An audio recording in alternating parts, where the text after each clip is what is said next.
Good morning all. So next topic is hydrates. So what is hydrates? So the hydrates means the hydrogen combined with any other element to give the product. That product only we call it as the hydrates. So hydrogen வந்து இன்னொரு element கூட வந்து combine ஆகுது. So அதுதான் வந்து நம்ம என்ன சொல்றோம் hydrates ன்னு சொல்றோம். So there are two types of hydrates are there, binary hydrates and the ternary hydrates. So binary hydrates வந்து so ஒரு metal வந்து hydrogen கூட combine ஆயிருக்கும். So for example lithium வந்து hydrogen கூட combine ஆயிருக்குது. That one is lithium hydrate. So here sodium is combined with hydrate. This one is the sodium hydrate. So another type ternary hydrates example sodium borohydrate and the lithium aluminum hydrate. So in this ternary hydrates two metals are combined with the hydrogen atom. So here sodium and boron is attached with the hydrogen. So here lithium is attached with the aluminum. So this one is an example for the ternary hydrates. So binary hydrates la ஒரு metal வந்து hydrogen கூட combine ஆயிருக்கும். Ternary hydrates la so ரெண்டு metal வந்து hydrogen கூட combine ஆயிருக்குது. So based on the type of bonding, so the hydrates are classified as ionic, covalent and the metallic hydrates. So hydrates formed with elements having higher electropositive. So electropositive element கூட hydrogen வந்து bonding ல involve ஆச்சுன்னா so அது வந்து என்ன bonding சொல்றோம் ionic. So this type of hydrates we are call it as ionic hydrates. So whereas the hydrogen is bonding with the electronegative element means so the bond formed between that highly electronegative and the hydrogen atom is covalent bond. So this type of hydrates we call it as the covalent hydrates. So ஒரு electropositive க்கும் ஹைட்ரஜனுக்கு இடையில bond form ஆச்சுன்னா so அது வந்து என்ன bonding ionic bonding. So அந்த hydrates வந்து நம்ம என்ன சொல்றோம் ionic hydrates அப்படினு சொல்றோம். So highly electronegative elementக்கும் ஹைட்ரஜனுக்கு வந்து bond வந்து form ஆச்சுன்னா so அது வந்து covalent bond வந்து form ஆகும். So அந்த hydrates வந்து நம்ம covalent hydrates னு சொல்றோம். So next one is ionic hydrates. So otherwise we call it as the saline hydrates.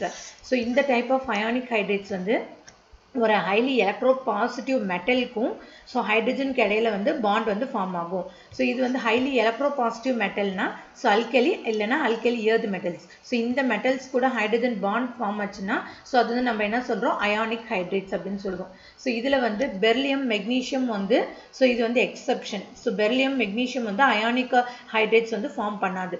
So beryllium and magnesium forms the covalent compounds. So ionic bond na வந்து என்ன அர்த்தம் so complete அதோட இப்ப metal வந்து என்னாகும் அதுகிட்ட இருக்கிற electrons complete வந்து hydrogen கிட்ட கொடுத்துருது. So the transfer of electrons from metal to the hydrogen atom.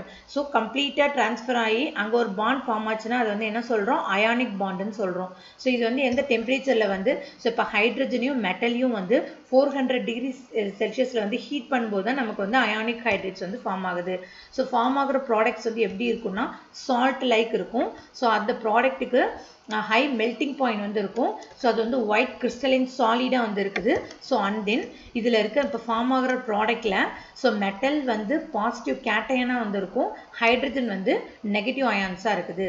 So metal வந்து cation so hydrogen வந்து anion இருக்குது. So for example lithium வந்து alkali metal. So alkali metal lithiumம் ஹைட்ரஜனும் combine ஆகும்போது நமக்கு என்ன கிடைக்குது lithium hydride. So calciumம் ஹைட்ரஜனும் combine ஆச்சுனா we are getting the calcium hydride. So for example இதுல வந்து என்ன ஆகும் இப்ப lithium hydride வந்து எப்படி ஃபார்ம் ஆகுது so lithiumல வந்து atomic number 3 இல்லையா so அப்ப அதோட valence electron 1 இருக்கும் so அதோட valence electron hydrogen கிட்ட கம்ப்ளீட்டா கொடுத்துருது so அப்ப இது ரெண்டுத்துக்கு இடையில ஃபார்ம் ஆகுற bond தான் வந்து என்ன ஆகும் ionic bond. So இந்த type of hydrates தான் நம்ம என்ன சொல்றோம் ionic hydrates. So next வந்து covalent hydrates or otherwise we are call it as the molecular hydrates. So these are the compounds in which hydrogen is attached to another element by sharing of electrons. So ionic hydrates ல வந்து என்ன பார்த்தோம் அதோட metal வந்து கம்ப்ளீட்டா அதோட electrons வந்து so hydrogen கிட்ட கொடுக்கும். So but இந்த covalent hydrates ல வந்து என்ன ஆகும் so hydrogenம் அந்த metalம் so electrons வந்து share பண்ணிக்குது. So இந்த மாதிரி share பண்ணும்போது அந்த ஃபார்ம் ஆகுற bond வந்து என்ன சொல்றோம் நமக்கு covalent bond.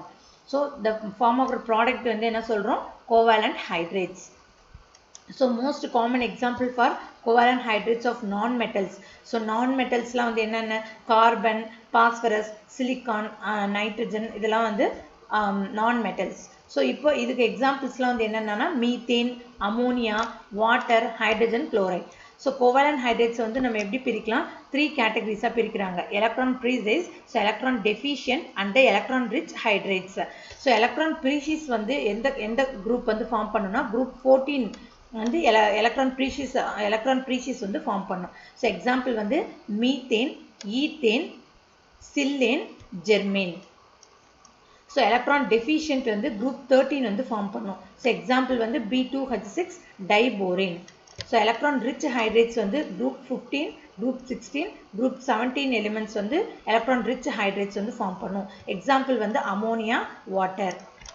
ஸோ இப்போ வந்து குரூப் 14 வந்து ஏன் எலக்ட்ரான் ப்ரிசிஸ்ன்னு சொல்கிறோம்னா, ஸோ இப்போ வந்து எக்ஸாம்பிள் வந்து மீத்தேன். இப்போ கார்பன் வந்து கம்ப்ளீட்டாக வந்து ஆக்டேட் ரூலை வந்து ஃபார்ம் பண்ணும். ஸோ ஆக்டேட் ரூல்னால் என்ன அர்த்தம்னா, ஸோ இங்கே சென்ட்ரலில் இருக்கிற கார்பன் வந்து ஸோ அதை சுற்றி வந்து 8 எலக்ட்ரான்ஸ் வந்து சாட்டிஸ்ஃபை பண்ணியிருந்ததுன்னா அதை வந்து நம்ம என்ன சொல்கிறோம், ஆக்டேட் ரூல்னு சொல்கிறோம்.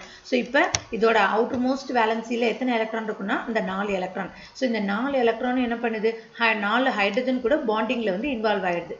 ஸோ இது வந்து என்ன பண்ணும், ஒவ்வொரு இந்த இது வந்து இந்த 2 எலக்ட்ரானை ஸோ கார்பனும் அந்த ஹைட்ரஜனும் ஷேர் பண்ணிக்குது. ஸோ அப்போ ஃபார்ம் ஆகிற பாண்ட் தான் நம்ம என்ன சொல்கிறோம், கோவேலன்ட் பாண்டுன்னு சொல்கிறோம். ஸோ அப்போ அந்த 4 எலக்ட்ரானும் ஸோ 4 ஹைட்ரஜன் கூட வந்து எலக்ட்ரான் வந்து ஷேர் பண்ணிக்குது.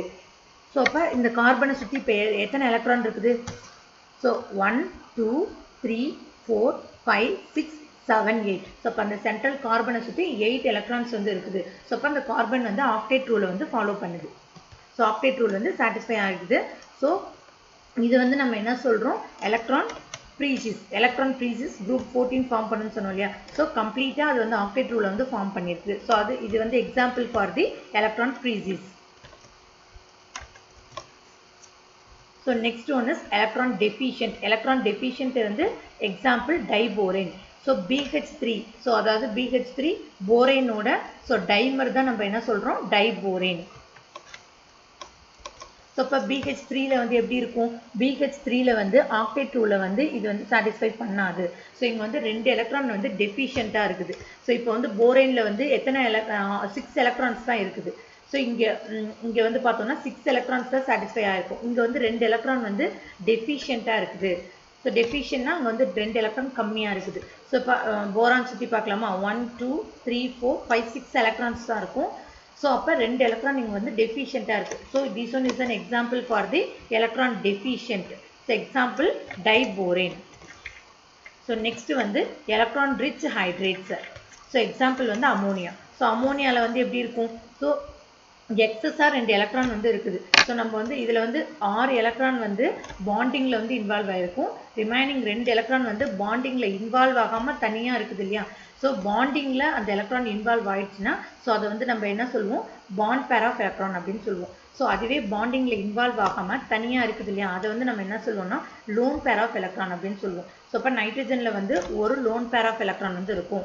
ஸோ அதனால இது வந்து எலக்ட்ரான் அதிகமாக இருக்குது. ஸோ பாண்டிங்கில் இன்வால்வ் ஆகாமல் தனியாக இருக்குது. ஸோ அதனால இது வந்து என்ன சொல்கிறோம், எலக்ட்ரான் ரிச் ஹைட்ரேட்ஸ் அப்படின்னு சொல்கிறோம். ஸோ இதில் வந்து பார்த்தா 1 2 3 4 5 6. ஸோ 6 எலக்ட்ரான்ஸ் வந்து பாண்டிங்கில் இன்வால்வ் ஆகிடுச்சு. ஸோ 2 வந்து பாண்டிங்கில் இன்வால்வ் ஆகாமல் தனியாக இருக்குது. பட் இது வந்து ஆக்டேட் ரூலை வந்து சாட்டிஸ்ஃபை பண்ணிடுச்சு. ஸோ இப்போ நைட்ரஜனை சுற்றி பார்த்தோம்னா 8 எலக்ட்ரான் இருக்குது. ஸோ இருந்தாலுமே ஸோ 6 எலக்ட்ரான் தான் பாண்டிங்கில் இன்வால்வ் ஆகிருக்குது. ஸோ 2 எலக்ட்ரான் வந்து லோன் பேராக பாண்டிங்கில் இன்வால்வ் ஆகாமல் தனியாக இருக்குது. So this one is an example for the electron rich hydrates. So next example என்ன கொடுத்துருக்காங்க, வாட்டர். ஸோ இப்போ வாட்டரில் வந்து பார்த்தோம்னா ஸோ அந்த ஆக்சிஜனுக்கு மேலே வந்து 2 லோன் பேர் ஆஃப் எலக்ட்ரான் இருக்கும். ஸோ இப்போ நைட்ரஜனில் வந்து ஒரு எலக்ட்ரான் இருக்கு இல்லையா. ஸோ இந்த மாதிரி ஆக்சிஜனுக்கு மேலே வந்து 2 லோன் பேர் ஆஃப் எலக்ட்ரான் இருக்குது. ஸோ அதனால அதுவும் வந்து example for the electron rich hydrates அப்படின்னு சொல்கிறாங்க. So next point, since most of the covalent hydrates have relatively weak intermolecular forces. So இதுக்கு இடையில பாண்ட் வந்து ஃபார்ம் ஆகுது இல்லையா. ஸோ அது வந்து எப்படி இருக்குன்னு சொல்கிறாங்க, வீக் இன்டர்மாலிகுலர் ஃபோர்ஸஸாக வந்து இருக்குது. ஸோ அதனால இந்த காம்பவுண்ட்ஸ் வந்து எப்படி இருக்குதா, கேஸஸாக இருக்குது. அதர்வைஸ் வொலாட்டில் லிக்விட்ஸாக இருக்குது. ஸோ வொலாட்டில்னா ஈஸியாக வந்து வேப்பர் ஆகக்கூடியது. ஸோ நெக்ஸ்ட் வந்து metallic hydrates or the interstitial hydrates. So இது வந்து என்னன்னா ஒரு மெட்டலும் ஹைட்ரஜனுக்கும் இடையில பாண்ட் வந்து ஃபார்ம் ஆச்சுன்னா ஸோ அந்த காம்பவுண்ட் வந்து என்ன சொல்கிறோம் மெட்டாலிக் ஹைட்ரேட்ஸ். ஸோ மெட்டலும் இந்த ஹைட்ரஜனும் வந்து ஒரு காம்பவுண்ட் வந்து ஃபார்ம் பண்ணுது. ஸோ மோஸ்ட்லி டிரான்சிஷன் மெட்டல்ஸ் வந்து ஹைட்ரஜன் கூட கம்பைன் ஆகி ஸோ மெட்டாலிக் ஹைட்ரேட்ஸ் வந்து ஃபார்ம் பண்ணும். So the metallic hydrates are usually obtained by the hydrogenation of metals and alloys in the so in hydrogenation வந்து என்ன அர்த்தம்னா இந்த காம்பவுண்டும் எலிமெண்ட்டும் ஹைட்ரஜனும் இந்த கேட்டலிஸ்டோட ப்ரெசன்ஸோட ஸோ ஒரு ஹைட்ரேட் வந்து ஃபார்ம் பண்ணிச்சுன்னா அதுதான் வந்து என்ன சொல்கிறோம் நம்ம ஹைட்ரோஜனேஷன் அப்படின்னு சொல்கிறோம். So in which hydrogen occupies the interstitial sites.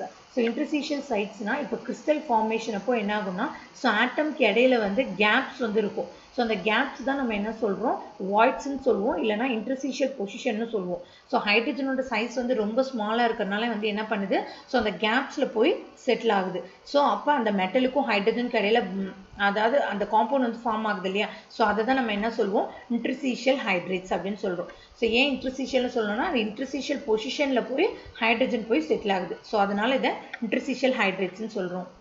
So next இந்த மாதிரி ஃபார்ம் ஆகிற ஹைட்ரேட்ஸ் அந்த ப்ராடக்ட் வந்து ஸோ பேரண்ட் மெட்டல் போலவே அந்த ப்ராப்பர்ட்டிஸ் வந்து பேரண்ட் மெட்டல் போலவே இருக்குது அப்படின்னு சொல்கிறாங்க. ஸோ இதில் வந்து பார்த்தோம்னா குரூப் 3 குரூப் 4 குரூப் 5லாம் வந்து என்னென்னா ஸோ ரெடியாக ஒரு மெட்டல் ஹைட்ரேட்ஸ் வந்து ஃபார்ம் பண்ணிடும். ஸோ இதில் குரூப் 6ல் வந்து பார்த்தோம்னா குரோமியம் மட்டும்தான் மெட்டாலிக் ஹைட்ரேட்ஸ் வந்து ஃபார்ம் பண்ணும். குரூப் 7 குரூப் 8 குரூப் 9லாம் வந்து என்ன ஆகாது ஸோ இந்த மாதிரி இந்த மெட்டாலிக் ஹைட்ரேட்ஸ் வந்து ஃபார்ம் பண்ணாது. So next, most of the hydrates are non-stoichiometric. So இப்போ வந்து non-stoichiometricனா வந்து என்ன அர்த்தம்னா இப்போ வந்து H2O எக்ஸாம்பிள் எடுத்துக்கிட்டோம்னா அதில் வந்து எப்படி இருக்கும் 2 ஹைட்ரஜன் ஒரு ஆக்சிஜன் மாலிகுலோட கம்பைன் ஆகுது, அதாவது அந்த ரேஷியோ. ஸோ ஹைட்ரஜன் 2 தான் இருக்கணும், ஆக்சிஜன் 1 தான் இருக்கணும். ஸோ அந்த மாதிரி ஒரு ரேஷியோவோட அந்த ப்ராடக்ட் வந்து ஃபார்ம் ஆச்சுன்னா அது வந்து ஸ்டாக்கியோமெட்ரிக் காம்பவுண்டுன்னு சொல்கிறோம். ஸோ ஆனால் இந்த மெட்டாலிக் ஹைட்ரேட்ஸ் வந்து என்ன பண்ணும் ஸோ அந்த மாதிரி ஒரு பர்டிகுலர் ரேஷியோ வந்து இருக்காது. ஸோ அதுதான் வந்து என்ன சொல்கிறோம் நான் ஸ்டாக்கியோமெட்ரிக் வித் வேரியபிள் காம்போசிஷன்னா அதோட ரேஷியோ வந்து டிஃபர் ஆகுது. So example titanium hydrate and the palladium hydrate. So இதோட வேரியேஷன் வந்து எப்படி இருக்குது 1.5லேருந்து 1.8 வரைக்கும் இருக்கலாம். ஸோ அண்ட் தென் பெலேடியம் வந்து 0.6லேருந்து 0.8 வரைக்கும் வந்து இருக்கலாம். ஸோ இப்படி ஃபார்ம் ஆகிற காம்பவுண்ட்ஸ் வந்து எப்படி இருக்குது ரிலேட்டிவ்லி லைட்டாக இருக்குது. So inexpensive thermally unstable. So thermally அன்ஸ்டேபிள்னா வந்து என்ன அர்த்தம்னா ஸோ இப்போ இன்டர்ஸ்டீஷியல் பொசிஷனில் போய் ஹைட்ரஜன் போய் செட்டில் ஆகுது இல்லையா சப்போஸ் நம்ம அந்த காம்பவுண்ட் வந்து ஹீட் பண்ணோன்னா என்ன ஆகும் ஸோ இமீடியட்டாக அது உள்ளே இருக்கிற ஹைட்ரஜன் வந்து வெளில வந்துடுது. ஸோ அதுதான் அன்ஸ்டேபிள் காம்பவுண்ட் அப்படின்னு சொல்கிறாங்க. ஸோ இது வந்து ஹைட்ரஜன் ஸ்டோரேஜ்னு ஏன் சொல்கிறோம்னா ஸோ ஹைட்ரஜனை வந்து நம்ம வந்து அது உள்ளே போய் அந்த மெட்டல்குள்ளே வந்து ஸ்டோர் பண்ணி வச்சுக்கலாம். ஸோ அதனால் இது வந்து என்ன சொல்கிறாங்க hydrogen storage. So electropositive metals and some other metals form the hydrates with the stoichiometric. So வந்து இந்த மெட்டாலிக் ஹைட்ரேட்ஸ் வந்து நம்ம பார்த்தோம் நான் ஸ்டாக்கியோமெட்ரிக். ஸோ அந்த எலக்ட்ரோபாசிட்டிவ் மெட்டல் கூட அல்கலி எர்த் மெட்டல்ஸ்லாம் இருக்கு இல்லையா ஸோ அது கூட ஃபார்ம் ஆகிற ஹைட்ரேட்ஸ் வந்து எப்படி இருக்குது ஒரு ஸ்டாக்கியோமெட்ரிக் காம்பவுண்டாக இருக்குது. ஸோ சம்டைம்ஸ் இது எப்படி இருக்கும் MHஆ இருக்கும் இல்லைனா MH2 அப்படிங்கிற டைப்பில் வந்து ஃபார்ம் ஆகுது.